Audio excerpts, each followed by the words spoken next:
Toujours dans son tour de table autour des questions liées à la gouvernance de la transition malienne, le Premier ministre, le docteur Choguel Kokalamaïga, après la classe politique hier, était aujourd'hui, vendredi 9 juillet, avec les organisations fêtières de la société civile à la primature. L'objectif, leur expliquer la démarche des nouvelles autorités de la transition concernant la conduite de celle-ci.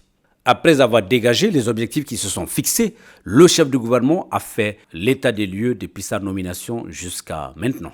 Il s'agit entre autres des efforts fournis au niveau du Fonds social avec l'obtention d'un accord avec la centrale syndicale UNTM. S'agissant des réformes politiques et institutionnelles, le docteur Choguel Kokalamaïga a entretenu ses ordres du jour sur la nécessité de la création d'un organe unique de gestion des élections au Mali. Au Mali, les élections ont presque toujours été contestées. Les seuls où on n'a pas eu de grandes contestations, c'est en 2002 à l'arrivée de ATT et en 2013 à l'arrivée de IBK. En 92 déjà il y avait la contestation. Moi je suis au courant que si Muntagatal avait voulu descendre les gens dans la rue, il allait le faire. Et il a même été entrepris d'après ce qu'il nous a dit. Mais il a dit non. Tchéoulé Mamadou Konaté, Muntagatal considéraient toutes que leur victoire a été volée. Mais on passe là-dessus. En 1997, le pouvoir a fait 5 ans. On s'est retrouvé avec les élections invalidées parce que pendant 5 ans, à la fin, il n'y a pas de liste électorale. Les partis se sont battus pour mettre un organe indépendant, qui était la CENI. Mais quand on l'a mis en place, on a enlevé tous les pouvoirs de l'administration. On a sorti l'administration de tout. Tout était concentré dans les mains de la CENI. Résultat, les administrateurs se sont croisés les bras et la CENI a fait ce qu'elle voulait. À la fin, vous connaissez la suite. L'élection a été contestée, le président a fait son dernier mandat sans être reconnu par les gens, il y a eu des morts, des troubles. Pratiquement, c'était un mandat d'enfer pour lui. 2002, la contestation a été continue uniquement parce qu'à la tête de l'État, il y a un nouvel homme.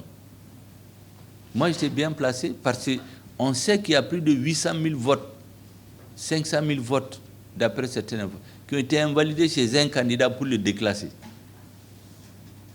Donc les gens voulaient descendre dans la rue, mais à cause du fait qu'il y a un nouvel homme qui avait un autre discours, il y a eu l'apaisement. 2007, le président a gagné, il y a eu des contestations qui ne sont pas allées plus loin. Le nouveau président installé a fait 10 ans, il n'a pas fait. C'est à la fin de son mandat qu'il voulait installer l'organe unique. Entre-temps, le régime a changé. Ça, c'est 2007. 2015, dès que le nouveau pouvoir a été installé, la classe politique a demandé un organe unique.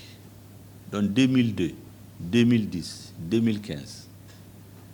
Le nouveau pouvoir, dès qu'il s'est installé, il n'en a pas voulu. 2018, vous connaissez la suite. À quelques mois des élections, on a changé tous les chefs d'arrondissement dans beaucoup de localités et les préfets, à 2 ou 3 mois des élections. Le résultat est connu. Rarement une élection a été aussi contestée que l'élection de 2018. Pendant 2 ans, les gens ont marché, ils ont manifesté. À la fin, le président, pour calmer les jeux, a dit qu'il tend la main au chef de file de l'opposition, qui a pris la main tendue, mais à une condition. Il dit qu'il faut qu'on organise un dialogue national pour mettre tout à plat cette fois-ci.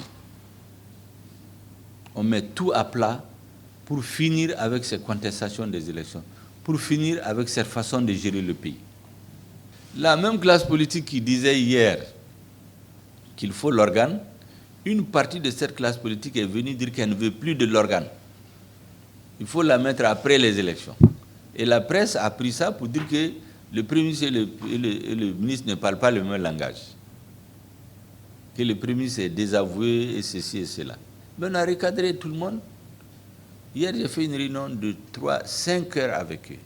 Les experts ont donné la preuve qu'à force de volonté, on peut le faire. Le ministre de la Refondation a donné la preuve qu'à force de volonté, on peut le faire. Et j'ai dit aux camarades, à quoi ça sert de refuser de mettre l'organe? Nous retrouver le lendemain des élections avec des contestations qui vont nous entrer pendant 6 mois, 8 mois avec un autre risque de coup d'État encore. Pourquoi ça? À son tour, le président du Conseil national de la société civile, Brahima Alaï Touré, au micro de Mali Online, rassure le Premier ministre de leur disponibilité. Et nous disons aussi, nous attendons les actes et les résultats et nous sommes prêts à contribuer.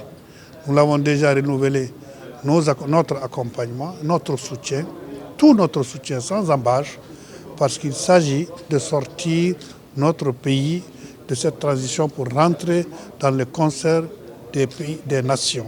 Et ceci, nous ne dérogerons pas à ça. Et nous n'accepterons pas non plus, si nous voyons une piste qui ne semble pas aller dans ce sens, nous la dénoncerons et nous proposerons de réformer. Nous avons compris les 3 piliers qui sont la sécurité, les réformes politiques et institutionnelles et aussi bien l'apaisement social.